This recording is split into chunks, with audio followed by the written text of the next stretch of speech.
Welcome to today's statistics tutorial. Today we're going to be looking at the central limit theorem, the central limit theorem for sample means, and the central limit theorem for sums. We'll be going through all of their formulas, explain the differences between the three sets of formulas, and also show you how to calculate for probabilities, percentiles, and any type of questions that you might encounter in your homework in regards to central limit theorem. So with central limit theorem, so basically what the central limit theorem is saying is that if you have a distribution, and it could be any type of distribution, and you pulled a sample of numbers, repeatedly pull a sample from that distribution and took their mean, then all of those means together are going to form a normal distribution, regardless of what the shape of the original distribution looks like. And preferably, you want a sample size greater than or equal to 30. And the sampling has always been with replacement. So every single trial has the same condition. So that's basically what it means with words. So now let's look at just kind of an example so we can make some sense of what they're talking about. So let's just take, and this is a small sample, but just to kind of get an idea of what they're talking about. If I said that I had a sample space of 1, 1, 1, 1, 3, 4, 4, 6, 6, 6. So that would be a sample space with 10 items. Then that frequency distribution would look like this. So if I have 1, 2, 3, 4, 5, 6. So I'm going to just do a dot plot of the frequency distribution for this particular sample space. So I've got 3 6s, I've got 2 4s, 1 3,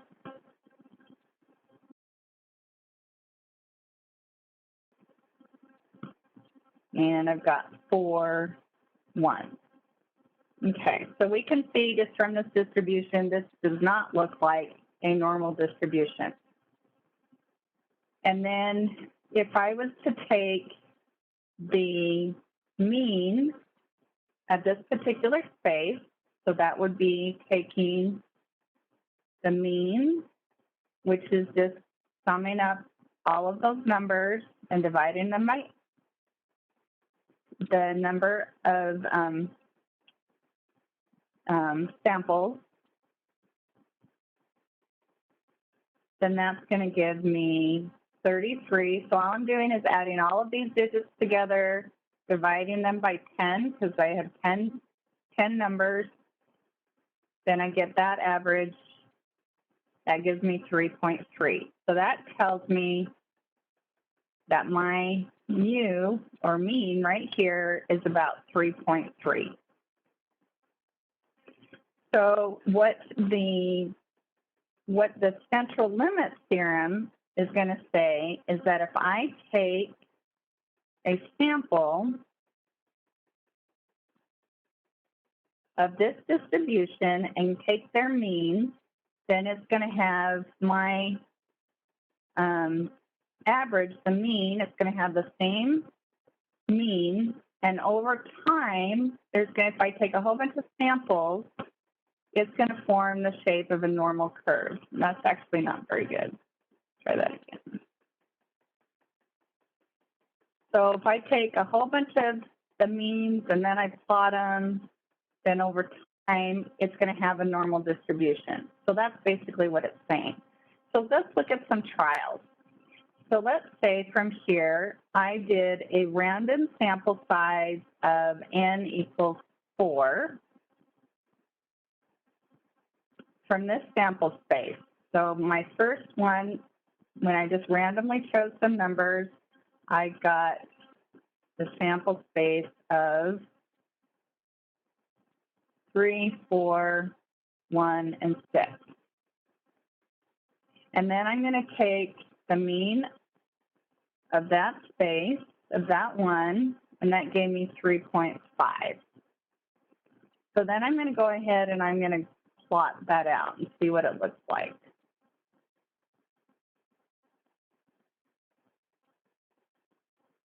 If I had 1,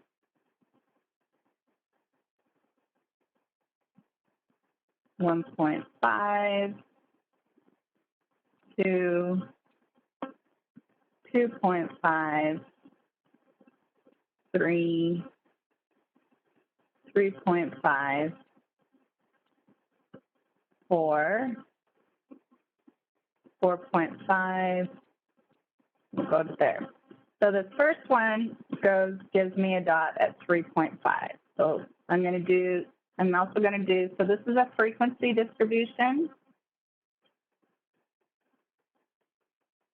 And I'm going to do another frequency distribution here, just to kind of see what these are going to plot out. So then I'm going to take another one. And I'm just randomly drawing from this set. And draw a 6, a 1, a 1, and a 1. Then I'm going to take the average of that space, and that's going to give me a 2.25. 0.25. Okay? So, and then I went and I did this 20 times. So let's just start looking. I'm not going to write down all of these numbers, but I'm going to go ahead and show you what the plot is. And so you can see how it's going to start to build, and it's going to start to look like this normal distribution. So my first one, I got a 3.5. The second time, I got a 2.25. My next one, I got a 4. Then I got a 1.75. Then I got a 3. Then I got a 2.5. Then I got a 2.75. I got another 3. I got another 3.5. I got a 2.25. Then I got a 3.5, another 3.5, 1.75, 4.25, a 2, a 3.5, a 2.25, another 3.5, another 3.5, a 2.5, and a 4.75. Okay? So as you can see, I've done 20 trials, but you were starting to see that this is starting to take the shape of a bell curve. And so this would be an n equals 4. And this is called a sampling distribution of the sample mean.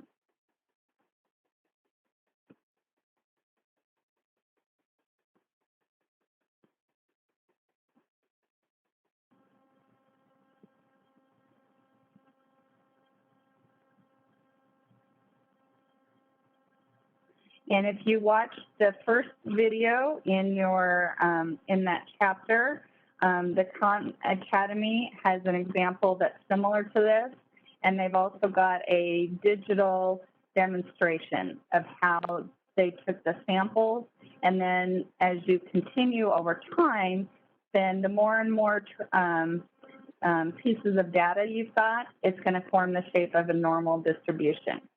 Okay, any questions so far? So this is basically what they're talking about, just so that you have a visual. And what it's saying is that as this sample, so right now we have 10 numbers, I've got a sample size of 4, so as this sample size increases, then we're going to get more and more, this is going to look like a normal distribution. Okay, So now let's look at what the formulas are and how do we use this with a problem. So the central theorem, so the central limit theorem for the sample mean,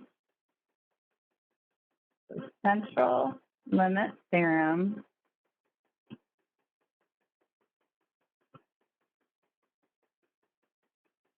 for the sample mean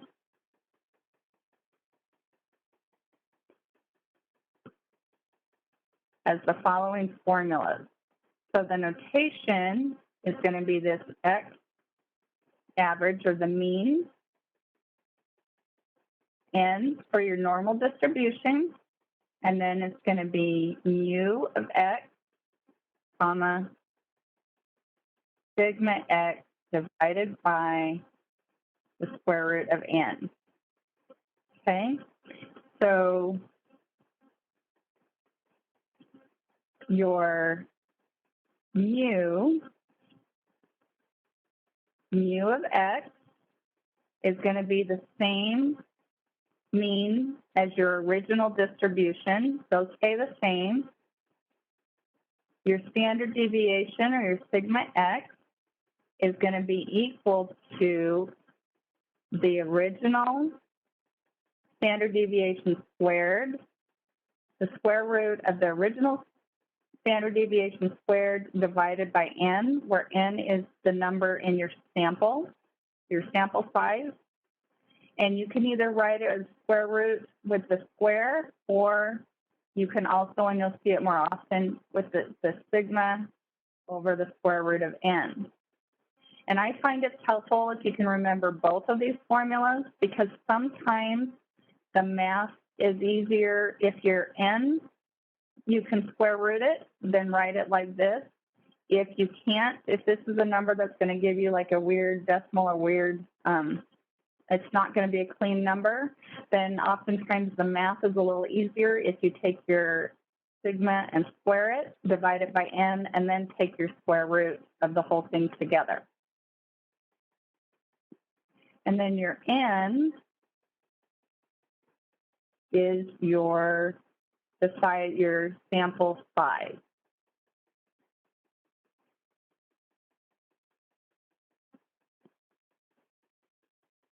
So for example, in the problem that we did here up above, so let's just say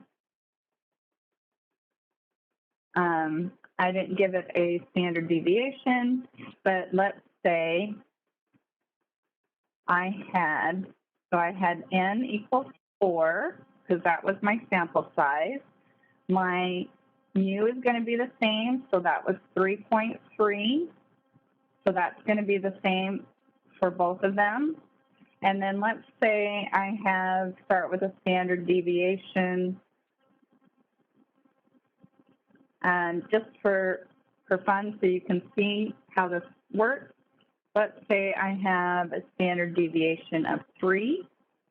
Then my standard deviation for the sample mean would be 3 squared divided by 4. And I can write that as 3 over square root of 4, which is the same as 3/2, which is 1.5.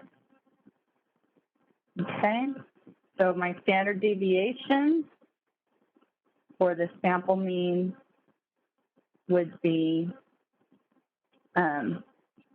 1.5, the mean would be 3.3, and my n would be 4.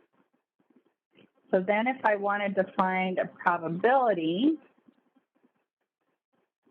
then I would just use the normal distribution probabilities online calculator. So let's just say I wanted to find the probability that my x is going to be between, let's say, 2.5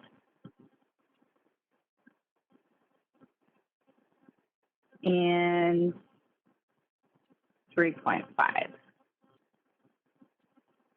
So then I'm going to come over here to my calculator, click on normal distribution. I'm going to put in my mean. I'm going to put in my standard deviation. So my mean is 3.3. My mean is standard deviation 1.5. Then I'm going to click on my probability, put in those numbers. And then I'm going to hit my calculate button. It's going to give me the answer. So it's a 0.256. So just a little over a quarter of percent probability that it's, and it's then also going to graph it. Okay, any questions? Okay. Let's go ahead and I'm going to give you a new whiteboard, and let's do another problem.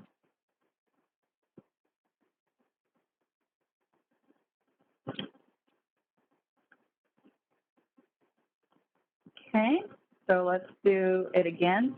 Oh, the other formula that you need to know is your z-score. So let's write the formulas again.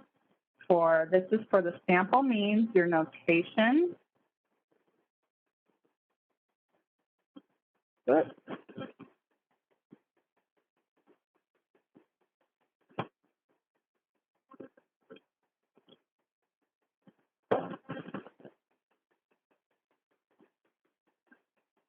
Okay, so you've got X. You've got the normal distribution, your mu of X, sigma over the square root of n. So this is the notation. Your mu of X is going to be the same as the original. Your standard deviation is going to be the square root of the original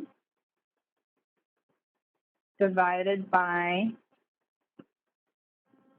the number of the sample size. This is also known as the standard, so it's called the standard deviation of the mean. It's also called the standard error of the mean.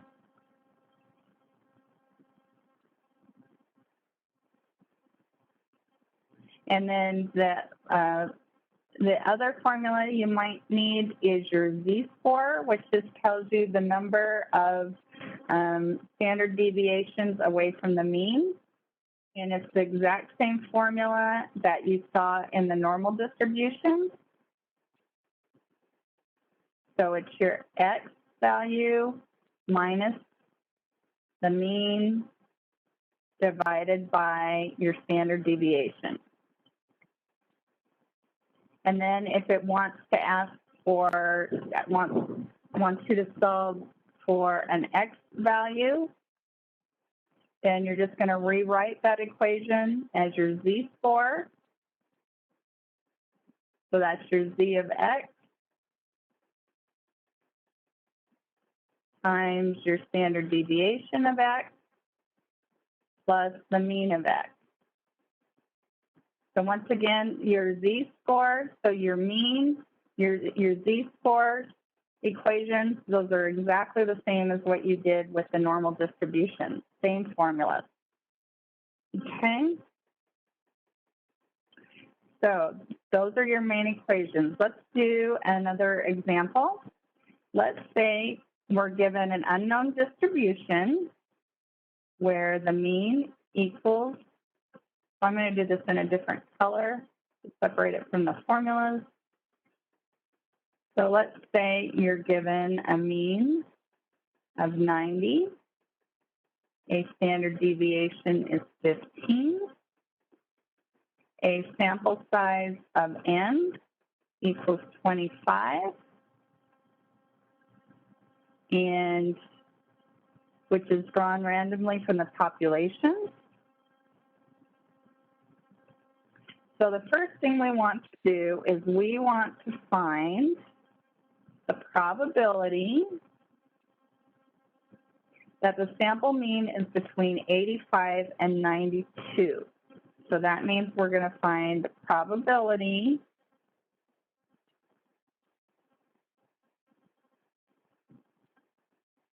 that this X value is going to be between 85 and 92. So the first thing we need to do is I need to plug in these formulas. So my mean of X is going to be the same as the mean, so that's going to be 90. My standard deviation is going to be the square root of my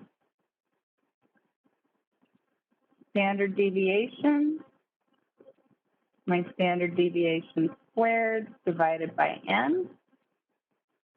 So that's going to be the square root of 15 squared divided by 25. And I can rewrite that as 15 divided by the square root of 25. And that's just going to be 15 divided by 5, which is going to give me 3. So 3 is my standard deviation of the mean. So now I've got the mean and the standard deviation and a probability that I want to solve. So now the next thing I'm going to do is I'm going to go to my normal distribution calculator. I'm going to put in the mean of 90. Standard deviation is going to be 3. I want to find the probability that it's between 85 and 92.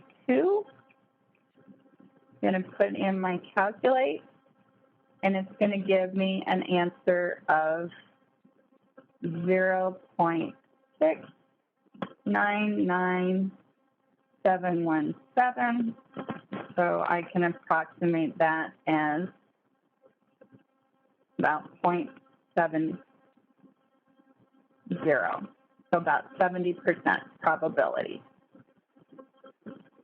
Okay, any questions? Okay, so now the next thing, it says find the value that is 2 standard deviations above the expected value 90 of the sample mean. Okay, so for that, we're wanting to find the value. So in your book, it's going to be written like this. The value equals the mean plus the number of standard deviations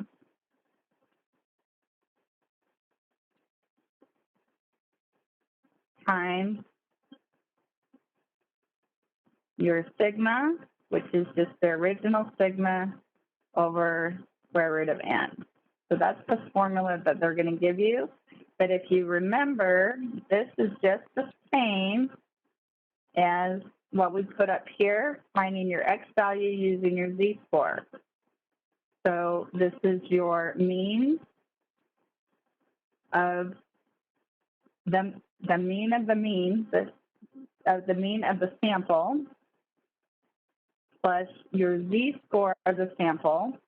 So if you'll recall, this pound a number of standard deviations, we saw this in Module 2, and then this was redefined as a Z-score in Module 6, and then your sigma over n squared is just your standard deviation of the mean. Okay, so then to solve this, we're going to plug in the numbers. To solve for X, we're going to plug in our mean. Our mean is 90. Plus, they tell us we want to find 2 standard deviations above the expected. So that tells us our Z-score, we're going to be given a Z-score of 2. And then we're going to get our standard deviation, and that's a 3.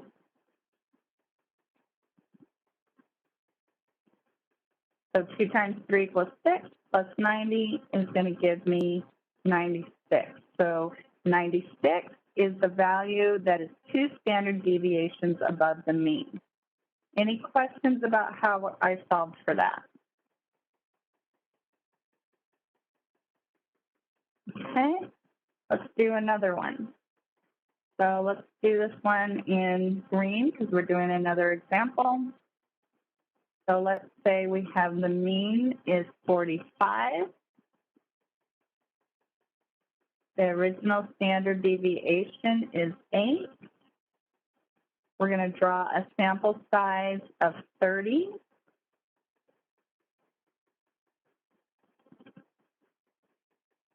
And I want to find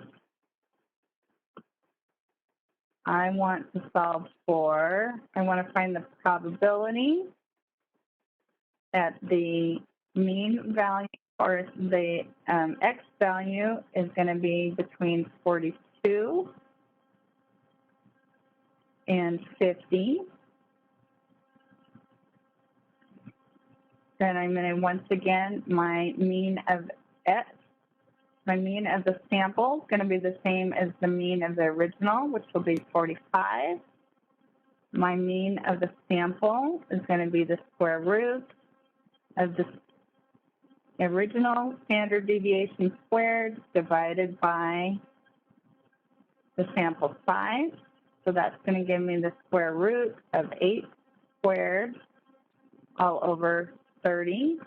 Now, if you notice, the square root of 30 is not going to be a clean number. So this would be an example of when you'd want to take the square, divide it, and then take the square root. So this is going to be 64 divided by 30, which is going to be the square root of 2.13, which gives me 1.46.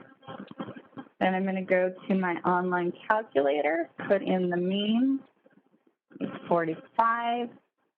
The standard deviation is 1.46.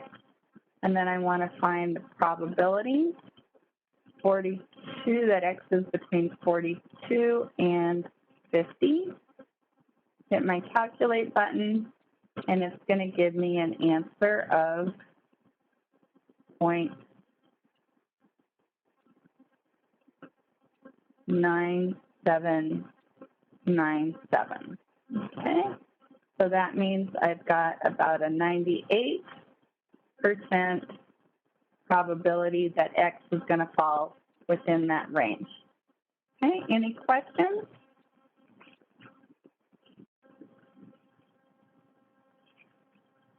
Okay, let's do one more example, and then we'll find a probability, and then we'll also find the percentile for a sample mean. So this one, let's say we're given the mean is 34, the standard deviation is 15. We're going to take a sample size of 100. And we want to find the probability that X is going to be greater than 30. So once again, we're going to take the mean. We want to get the mean of the sample. It's going to be the same as the mean of the original, so that's 34. The standard deviation of the sample is the square root of the original standard deviation squared divided by n.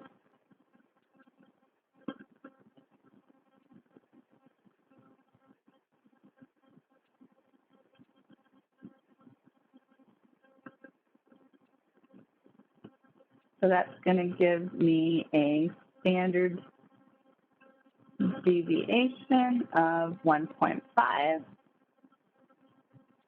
So then I'm going to go here and back to my online calculator, plug in the mean of 34, standard deviation 1.5, and this time we're solving for X is greater than 30. So So I can get rid of these numbers here, put in my calculate, and it's going to give me an answer of 0.99617. So this is almost 100%. So I'm just going to put it as 99.6% probability that X is going to be greater than 30. So it's almost 100% that X is going to be greater than 30. So now let's say they want to find the 99th percentile, the 95th percentile for the sample mean. The 5th percentile. So with that, that just means we want to find the probability that the X value is going to be less than K, equals 0.95. So we're solving for a number. So this is K is at the 95th percentile. So now we're going to have the same mean, the same standard deviation, but this time we're going to use the inverse probability on our online calculator. And where these question marks are, that's the same as where the K would be. And then we're going to just type in our 0.95 for the 95th percentile. Hit calculate. It's going to give me my value for K. So this number in red is my K value. So that gives me K equals 36.46,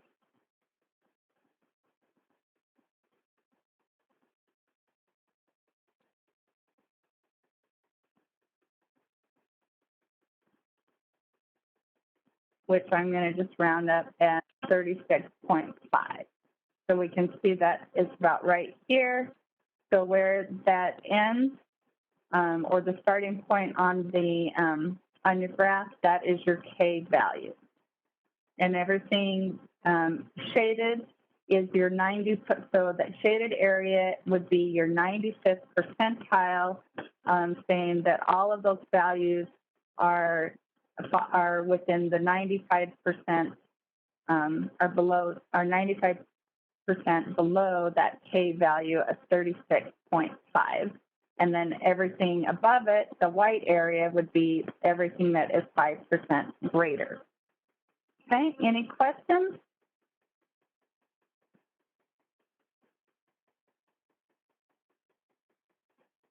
Okay, and you can unmute yourself or just enter questions in the chat box if you have any questions. Okay, so let's move on to the central limit theorem for sums. So this was the central limit theorem for means. Now we're going to do the central limit theorem for sums.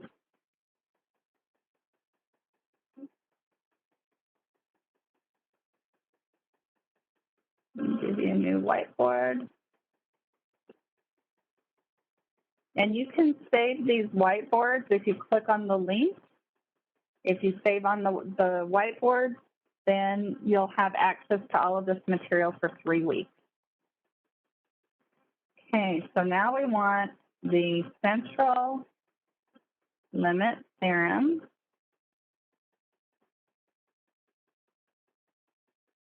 for sums. And the formula, so what this means is that if you take the samples, all of the samples, and you sum those values together, sum their means together, you're going to have another normal distribution. It's going to form its own normal distribution. And the only thing that's going to be different is the mean and the standard deviations are going to be different values, but it's still going to have that normal distribution curve it's going to form, which is called the sampling distribution. So the notation for the central limit theorem for sums is the summation of x, n for the normal distribution, and your mean is n, which is the sample size, times the mean of the sample. So the sample size times the original mean gives you the mean of the sum. And then for your standard deviation, it's going to be the square root of the sample times the original standard deviation. So let's kind of write these formulas out a little bit. So the mean for the sum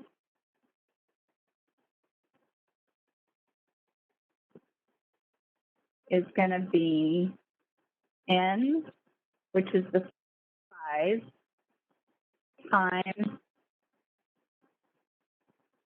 so this is the formula, and this is the sample size times the original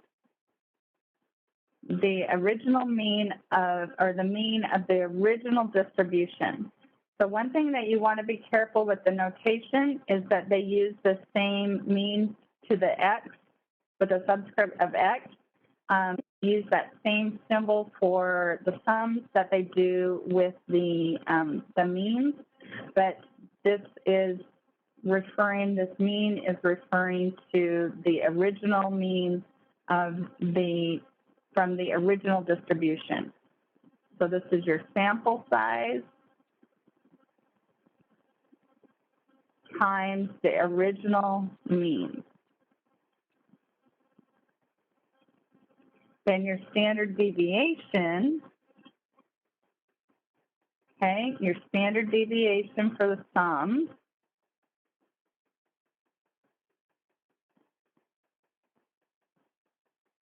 is going to be the square root of n, which is the sample size,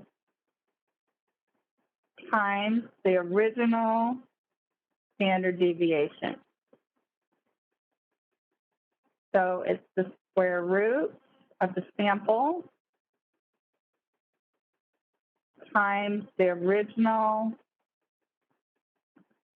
standard deviation. And then your z-score,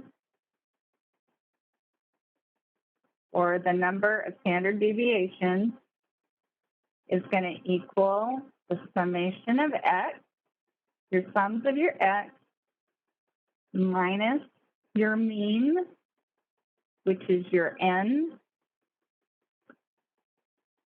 times the original mean, all divided by the standard deviation, which is the square root of n, times the original standard deviation. So if you'll notice, this formula is exactly the same formula as what you used for the normal distribution z-scores, or when in Module 6, when we had covered normal distributions, it's exactly the same formula. It's x minus the mean divided by the standard deviation. And then once again, if I want to move that around to solve for the x value, using those z-scores, then you would say your x value is going to equal your z-score times the square root of the sample size times the original standard deviation plus the sample size times the original mean. Any questions about any of those formulas? Okay, so those are the formulas you're going to need to know for the central limit theorem for sums. So let's go ahead and do some examples. So let's say you're given a problem where you have the mean is 90, standard deviation is 15, and the sample size is 80.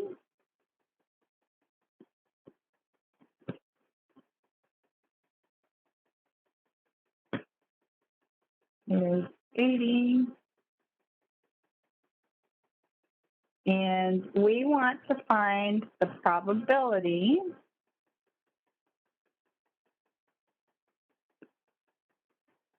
that x, the sum of x's, is going to be greater than 7,500.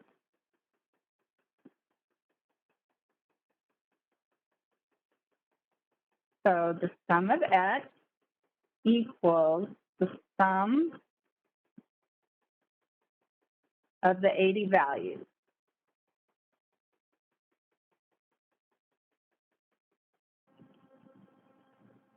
My mu, the mean,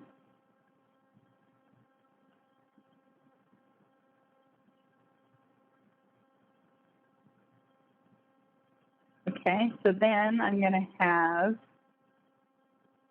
my notation is going to be the summation of x, normal distribution, the 80, because I have my formulas, n times the mean, so it's going to be 80 times the 90 is going to be my mean, and my standard deviation is going to be the square root of 80 times 15. So let's write that out. The mean of the sums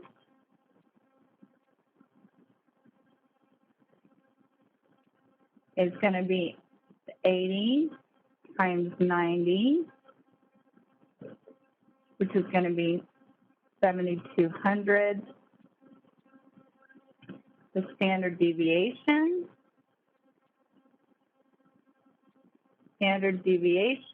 of the sums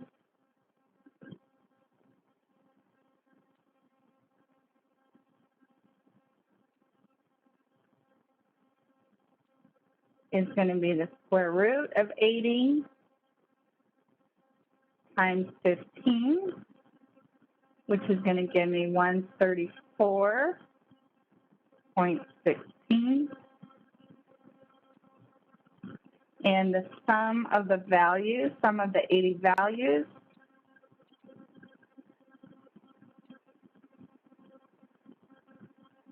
is going to be, so we have x, we want to know if it's going to be greater than 7,500.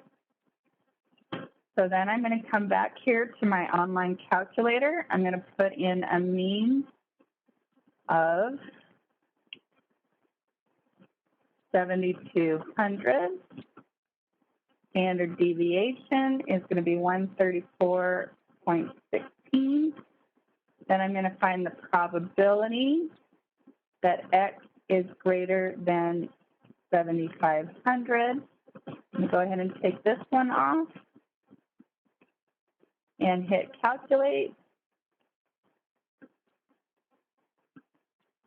which gives me an answer of 0.012671. So that's pretty close to, that's about a 1% or 1.3% probability that x is going to be greater than 7,500.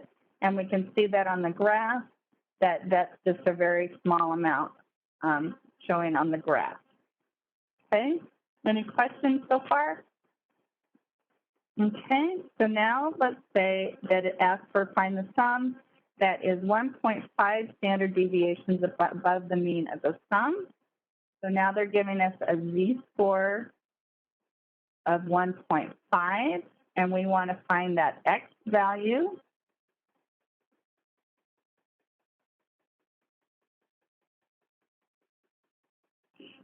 So we're going to plug that into our formula of e to the x equals our mean, which is the 7,200, plus the z-score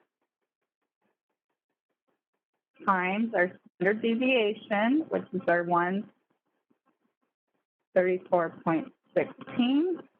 Oh, you're welcome. I'm glad it's helpful. And then when you multiply, you're going to multiply these two together, add it to the mean, and that is going to give you a value of 7401.24. So this is your x value, where z is 1.5 standard deviations above the mean. Okay.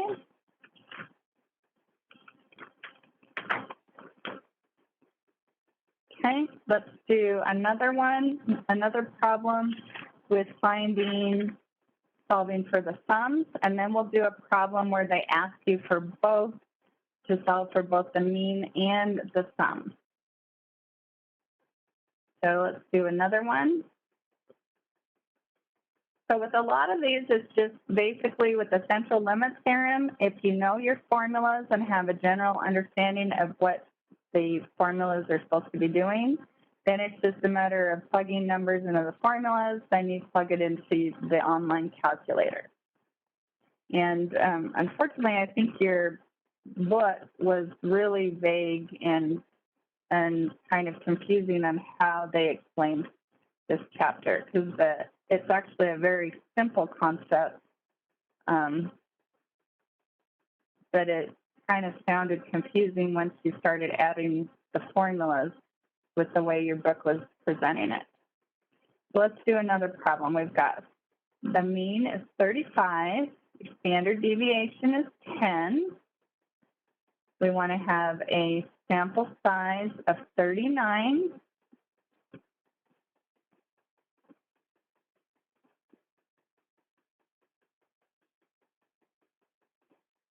So let's say we want to find the probability that the sum of x is going to be between 1,400 and 1,500.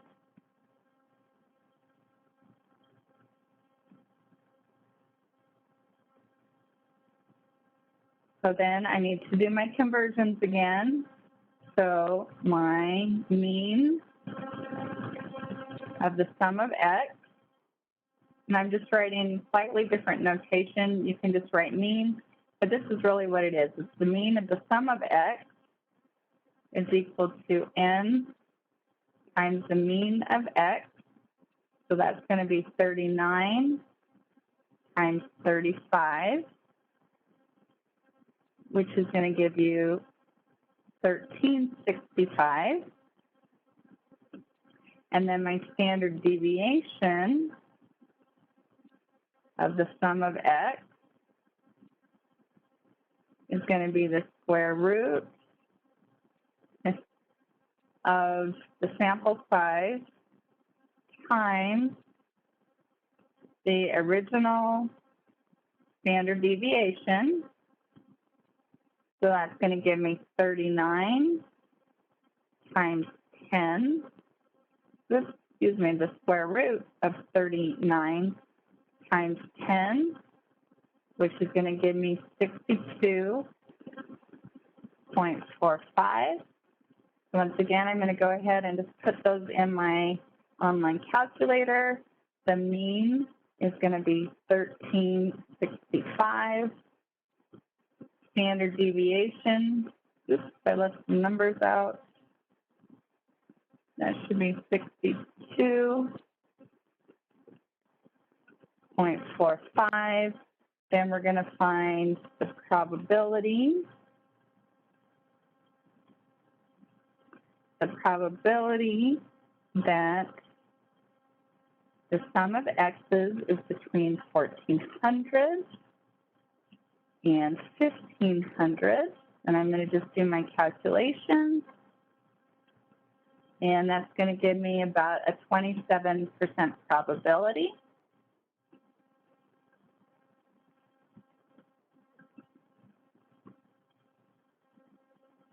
Now let's say they want to find k, we want to find the 90th percentile. Then we're going to keep the same values. We're just going to look for the inverse probability. So we're going to take that probability. The sum of x is going to be less than k and set that equal to 0.90. So now I'm going to just plug that in over here on the inverse probability. Go ahead and clear these guys. And then once again, that number in red is going to be my k value.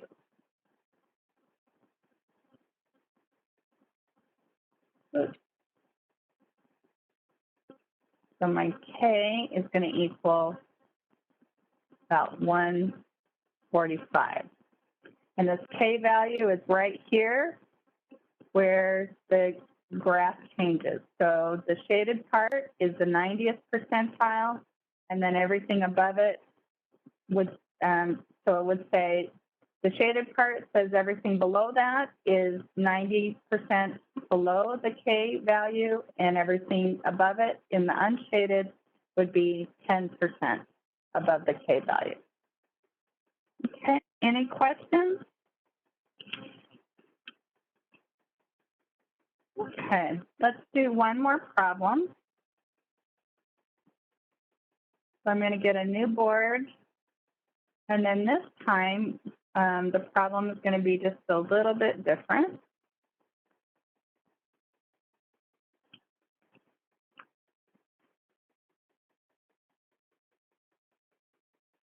Okay, so I'm going to actually pull a picture. So give me a second while I grab a picture with the problem.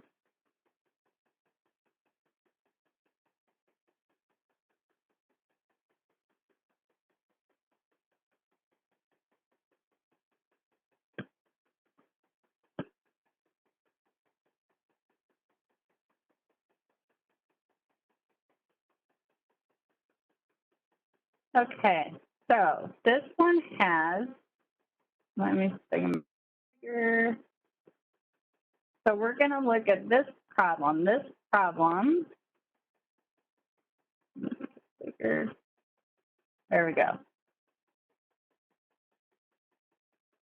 So a study involving stress was conducted among students on a college campus. The stress scores follow a uniform distribution with the lowest stress score equal to 1 and the highest equal to 5. Using a sample of 75 students, find 1, the probability that the mean stress score for the 75 students is less than 2, the 90th percentile for the mean stress score for the 75 students. 3 is the probability that the total of the 75 stress scores is less than 200. And 4, the 90th percentile for the total stress scores for the 75 students. And let x equal 1 stress score. So you want to recognize that these first two problems, I didn't do that very well. Okay, so this first two are doing the central limit theorem for the means. And the second two problems are asking questions for the central limit theorem for the sum. And this also says that this is using a uniform distribution with the lowest scores equal to 1, highest equal to 5. Okay, so in all of our previous problems, they've given us just an unknown distribution, and they've given us the original mean and standard deviation. So this time they are they're telling you that the distribution is a uniform distribution. So the first thing you're going to need to do is find what is your original mean and standard deviation. So if you recall from Module 5, uniform distribution,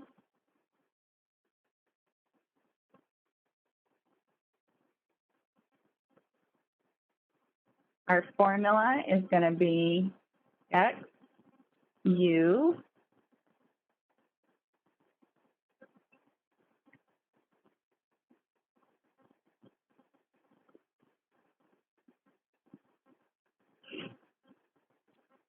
UAB,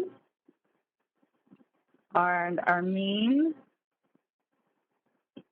is going to be A plus B over 2, and our standard deviation is going to be the square root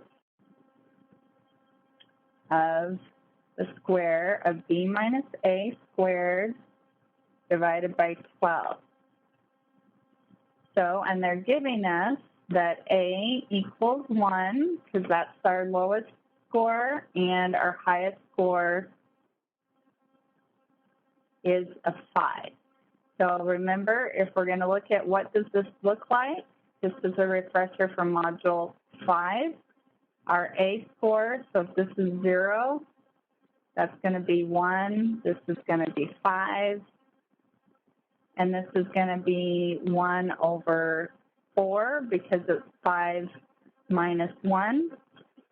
So that's what this is what our original distribution is going to look like. So now, let's plug in those numbers to get our mean and our standard deviation. So our mean is going to be 1 plus 5 over 2. So that's going to be 6 over 2, which is going to equal 3. And our standard deviation is going to be the square root of 5 minus 1 squared divided by 12. So that's the square root of 4 squared, which is 16 over 12. So that's going to be the square root of 1.33, which is going to give me a 1.15. Okay, so that gives me my standard. My original standard deviation is 1.15. The original mean is 3. So now we're going to just plug in our formulas. So for problem number 1, I'm going to use our central limit theorem for the mean. So let's do that in green here. So I'm going to have my central limit, so my x's, and so remember, so this is going to be your mean, and it's going to be the standard deviation square root n. So my n is going to be 75. My mean of x is going to be the same as the original mean, so that's going to be 3. My standard deviation is going to be the original standard deviation divided by the square root of n. So that's going to be 1.15 divided by the square root of 75. And since the square root of 75 isn't an easy number, then I'm going to go back to where I have the square of 115, and make that 1.33 over 75, which gives me the square root of 0.0177 equals 0.133 as my standard deviation. Okay, any questions about what I just did here, why I changed this? Okay, so this, just to kind of review, so this is the square sigma divided by the square root of n. And remember that you can also make that sigma squared divided by n and then square root. So sometimes you need to kind of reverse it a little bit in order to make the math simpler. So going back to here, we can plug that in and just say this is x, and our mean is going to be 3. Our sigma is going to be 0.133 for our notation. Okay, so now we have all of the numbers we need in order to solve our problem. Okay, so the first one says we want to know what is the probability that the mean score for the 75 students is going to be less than 2. So this is problem number 1. So we're going to go back to our digital camera, or online, not camera, our online calculator, and we're going to plug in a mean of 3. Standard deviation is 0.133. We want to find the probability that x is going to be less than 2. Take that one off, hit in the calculator, and it tells us 0. We can see it's not going to show up on the graph. And this makes sense because it says the smallest stress score is going to be equal to 1. So we wouldn't expect that any of the means or the averages to be that much smaller. And as you can see, it looks like somewhere between probably about 2.5 is when it kind of disappears on your graph. So we wouldn't expect any of those values to be that low. Okay, problem number 2 wants us to find the 90th percentile for the mean stress score for the 75 students. So we're going to do the same thing, but this time we're solving for K.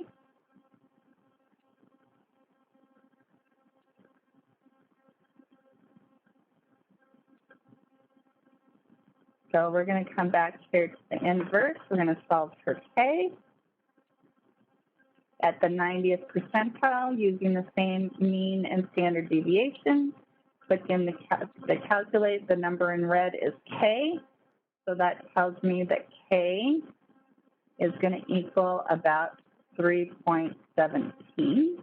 And we can see that that's about right here where the shaded and white areas change. Okay, any questions? Okay, let's go on to the second half of this problem. The second half of the problem is wanting to use the total of the 75 stress scores. So that tells us we're going to use the Central Limit Theorem for sum. So that notation is we're going to let the sum of x is going to equal the sum of the 75 scores. The notation is the summation of x, the normal distribution, and then plugging in the numbers for that. Well, I'll write down the formula first. So this is n times mu and the square root of n times sigma. So that's going to be the summation of x, the normal distribution. N is 75 times the mean, which is going to be the same, the original mean, which is our 3. And then our standard deviation is going to be the square root of 75 times the original standard deviation, which is 1.15. And we'll go ahead and solve these. So the mean of the sum is going to be the size of the sample times the original mean, which is going to give me 225. And then the standard deviation for the sum is going to equal the square root of the sample size times the original standard deviation. So that's going to give me 9.959. So we'll just say 9.96. Go ahead and put these in the calculator. So our mean is going to be 225. Standard deviation is going to be 9.96. And then we want to know, so for our for question number 3, we want the probability that the summation of x is going to be less than 200. So we're going to go probability x less than 200. Go ahead and clear that. Hit calculate. And once again, this is also pretty small value. That's going to be 0.006036. So we have about a 0.6% probability that it's going to be less than 200. The fourth problem, the last problem,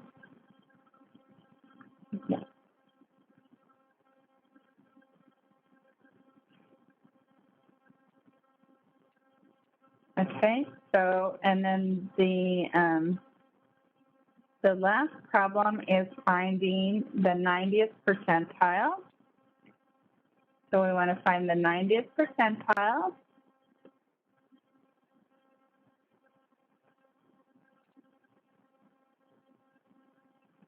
So we're going to take the probability, the summation of x is going to be less than k is equal to 0.90. So we're going to use the same values. And once again, we're going to put this in as 0.90. Clear the other probability, and the number in red is going to be your k value, which is going to give me k equals 237.764. So I'm going to just round that up to 237.8. Once again, that's right here where the graph changes from the shaded to the non-shaded. Any questions about anything that we've gone over? Everything makes sense. Good. See the links below for additional supports and resources, as well as the normal distribution calculator. Be sure to like and subscribe to get the latest videos by Caz Academy. Thanks for watching, and I'll see you at the next video.